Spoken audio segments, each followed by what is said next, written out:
Hi అండి, అందరికీ నమస్తే. Welcome to our channel Anji vision. రోడ్ల మీద వెహికల్స్ నడిపే వాళ్ళకు ఈ మూగజీవాలు అంటే చాలా సులకరం. మూగజీవాలే కదా అన్నట్లు వాటిని పెద్దగా లెక్క చేయకుండా వాటి మీద తీసుకుపోవడం కానీ, తగిలించడం కానీ, గాయాలు చేయడం కానీ ఇటువంటివి జరుగుతూ చాలా సంఘటనలు మనకు కనిపిస్తూనే ఉంటాయి నిత్య జీవితం లోపల. అదేవిధంగా నేను పెంచుకున్నటువంటి లిల్లీ పప్పికి కూడా నిన్న ఉదయం వాకింగ్కి వెళ్తే ఒక అతను బైక్ స్పీడ్గా వచ్చి దాన్ని తగిలించడం జరిగింది. అయితే అక్కడ స్పాట్లో ఏం పెద్దగా అనిపించలేదు నాకు. అయితే వెంబడే ఈ లిల్లీ పప్పి పరిగెత్తుకుంటూ వచ్చి ఇంటి దగ్గర వచ్చింది. కొద్దిసేపు అయినాక చూశాను, రక్తం కారుతుంది. అరే, ఇంత పెద్ద దెబ్బ తాకిందే అని నాకు అనిపించింది. అక్కడ ఆ స్పాట్లో మాత్రం పెద్దగా రక్తం ఏమీ కారలేదు, చిన్నగా గాయమైనట్లు అనిపించింది. ఇంటికి వచ్చి చూసే వరకు చాలా పెద్దగా ఉంది. ఇలాంటి పరిస్థితులు దాపరిస్తున్నాయి. నేషనల్ హైవే పైన కూడా చాలా మటుకు పప్పీస్ కానీ డాగ్స్ కానీ చనిపోతుంటాయి. వాటికి కూడా ఫ్యామిలీస్ ఉంటాయి. తల్లి, ఆ పిల్లలు ఇవన్నీ కూడా ఒక కుటుంబం లాగా ఉంటాయి. ఆ ఓవర్ స్పీడు రావడం వల్ల ఆ మూగజీవాలు అనేవి చనిపోతూ ఉంటాయి. నేను జర్నీ చేసేటప్పుడు చాలా మటుకు నాకు కనిపిస్తుంటాయి రోడ్ల పైన. అరే, ఆ స్పీడ్ అనేది కొద్దిగా తగ్గిస్తే అయిపోతుంది కదా అని తక్కువ. ఓవర్ స్పీడ్ అవ్వడం వల్ల ఆడ పెద్ద నరికేదేముంది, పొడిచేదేముంది, ఇంత కొంచెమైనా జ్ఞానం లేకుండా విచక్షణ రహితంగా ఓవర్ స్పీడ్ వల్ల ఆ మూగజీవాలను కూడా చంపేసిపోతుంటారు. అవు మళ్ళీ దానికి ఏమన్నా అయిందా లేదా అని కూడా చూడరు, ఇక వెళ్ళిపోతూనే ఉంటారు. ఎందుకు? అవి కూడా ఈ భూమి మీద ఉన్నటువంటి మనుషులతో పాటు మూగజీవాలు కూడా ఒక జీవి. మనం కూడా ఒక జీవి అంతే తప్ప మన మీద పెద్దగా అనేది కూడా కాదు. మనుషులకు ఒక జీవితం, ఈ మూగజీవాలకు ఒక జీవితం, పక్షులకు, సూక్ష్మక్రిములకు, ఇవన్నిటికి కూడా వెరీ వెరీ చిన్న జీవులు అని అనుకుంటాం. కానీ అన్నిటికి కూడా ప్రాణం ఒకటే.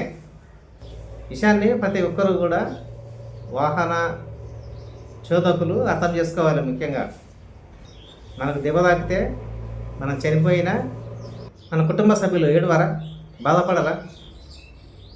మరి అలాంటి దుఃఖమే వీటికి కూడా, మూగజీవాలకు కూడా ఉంటుంది. ఈ లిల్లీ పప్పి కూడా నోరు లేని జీవి, వచ్చి ఒకటే అరుస్తుంది. దాన్ని దెబ్బ తగిలినటువంటి భాగం లోపల రక్తాన్ని నాకడం కానీ చేయడం కానీ జరిగింది. ఆ టైంకు నా దగ్గర కూడా ఆయింట్మెంట్ వేయలేదు, కొద్దిగా పసుపు పెట్టి కట్టించడం జరిగింది. ఈ రెండో రోజు చూస్తే ఇంకా పెద్దగా అయింది ఆ భాగం మొత్తం. ఇలాంటి సిచ్యువేషను చాలా మటుకు కనిపిస్తుంటాయి మన ప్రయాణం లోపల కూడా. అయినా మనం పెద్దగా పట్టించుకోం, ఎందుకంటే అవి మూగజీవాలు, ఇదే చిన్న ప్రాణి అని అనుకుంటాం. అలాంటి భావన అనేది ఉండకూడదు ఎవరికి కూడా. ఆ విధంగా ఉండడం వల్లనే మనుషులకు భూతదయ అనేది లేకుండా పోతుంది. ఏవైనా జీవులు అనేవి ప్రతి మనిషికి అవగాహన ఉండాలి. అవి తెలియనటువంటి జీవులు రోడ్లపైకి వచ్చినా కానీ మనమే కొద్దిగా స్లోగా వెళ్తే అయిపోతుంది. మనం ఓవర్ స్పీడ్ వల్ల వాటికి తగిలించడం వల్ల ఆ దెబ్బలు కానీ, ఆ చావడం కానీ, ఇటువంటి సంఘటనలు జరుగుతూనే ఉంటాయి. మళ్ళీ వాటిని చూడను కూడా చూడము.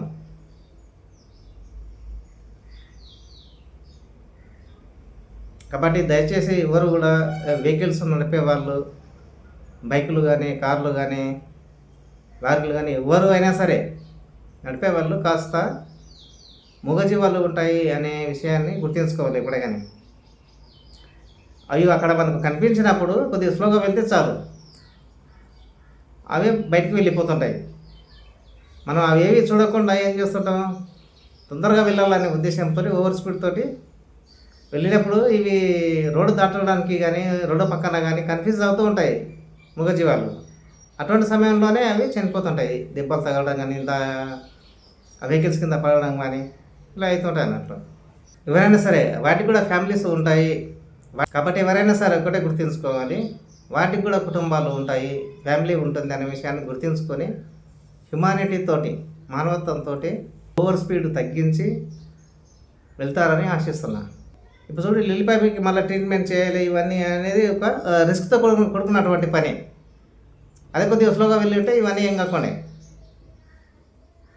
ఇలాంటి సిచ్యువేషన్ అనేది కాదు.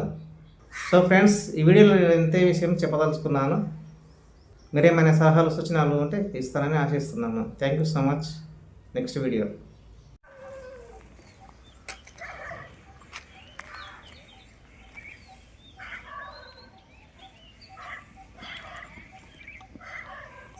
ఇవి రక్తపు మరకలు.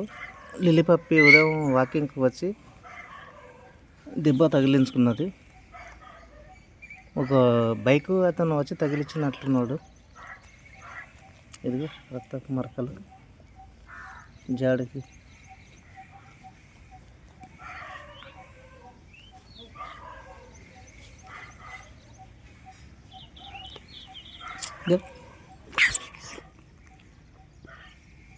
గాయం ఇక్కడ బాగా తగిలింది.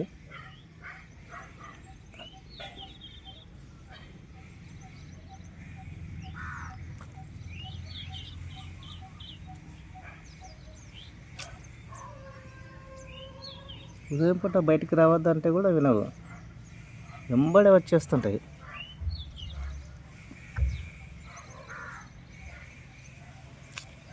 ఇక్కడ బాగా పెద్దగా తగిలింది.